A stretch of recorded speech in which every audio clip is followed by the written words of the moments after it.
இந்த வருடம் அக்டோபர் மாதம் 18ஆம் தேதி குரு பயிற்சி திருக்கணித பஞ்சாங்கப்படி ஆகிறாரு. கடகராசியில் தன்னுடைய சொந்த நட்சத்திரமான புனர்பூச நட்சத்திரம் 4ஆம் பாதத்தில் குரு பயிற்சி ஆகிறாரு. கடகராசியில் குரு பகவான் உச்சம் பெறுவார். அடுத்து பார்த்தா மீனராசிக்காரங்க, மீனராசிக்கு அதிபதியே குரு பகவான் தான். ராசி அதிபதி உச்சம் பெற்று பூர்வ புண்ணிய ஸ்தானமான 5ஆம் இடத்துல போய் நின்று ராசியை பார்க்கறதுனால நல்ல ஆயுள் பலத்தை சுகத்தை கொடுக்கும். நீண்ட நாளாக நான் மருந்து சாப்பிட்டுட்டு இருக்கிறேன்னா அதுக்கு ஒரு நல்ல ஒரு விடிவு காலத்தை பிறக்கக்கூடிய வாய்ப்புகளை உருவாக்கி கொடுக்கும். 10ஆம் வீட்டுக்கும் அதிபதியாக அந்த குரு பகவான் இருக்கிறனால தொழிலில் நல்ல முன்னேற்றத்தை கொடுக்கும்.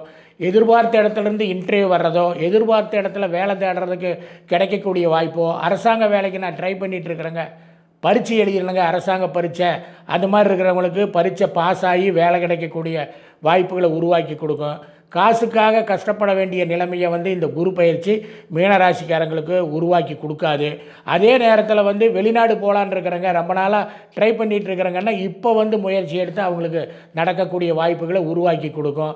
நல்ல நண்பர்கள், நல்ல ஃப்ரெண்ட்ஸு அமையக்கூடியது, நீண்ட நாள் நண்பரை நான் சந்தித்தேங்க அப்படிங்கிறது, உறவினர் கூட சுமூகமான ஒரு அணுகுமுறை கிடச்சிச்சுங்க அப்படின்னா இந்த குரு பயிற்சி அதுக்கெல்லாமே நல்லது பண்ணி கொடுக்கும். அப்போ மீனராசிக்காரங்களை பொறுத்த வரைக்குமே 75% கண்டிப்பாக நல்லாயிருக்கும். அப்போ இதே மாதிரி எங்களுக்கு நடக்குங்களா அப்படின்னா அவங்களுடைய இண்டிவிஜுவல் ஜாதகம், லக்னம், லக்னத்துக்கு யோகத்தை கொடுக்கக்கூடியவங்க, லக்னத்துக்கு பாதகத்தை கொடுக்கக்கூடியவங்க, என்ன திசை நடக்குது, என்ன புத்தி நடக்குது, கிரக அமைப்புகள் எப்படி இருக்குது, அதையெல்லாம் அனுசரித்து தான் இந்த பலன் நடக்கும். அப்போ உங்களோட ஜாதகத்தில், இண்டிவிஜுவல் ஜாதகத்திலையும் இந்த குரு பயிற்சி எப்படி இருக்கும், நல்லா இருக்குமா, என் ஜாதக ரீதியாக என்ன திசை நடக்குது, அதை பற்றியெல்லாம் நல்லா தெரிஞ்சுக்கணும் அப்படின்னு ஆசைப்பட்டீங்கன்னா கீழே இருக்கிற நம்பருக்கு தொடர்பு கொள்ளுங்கள்.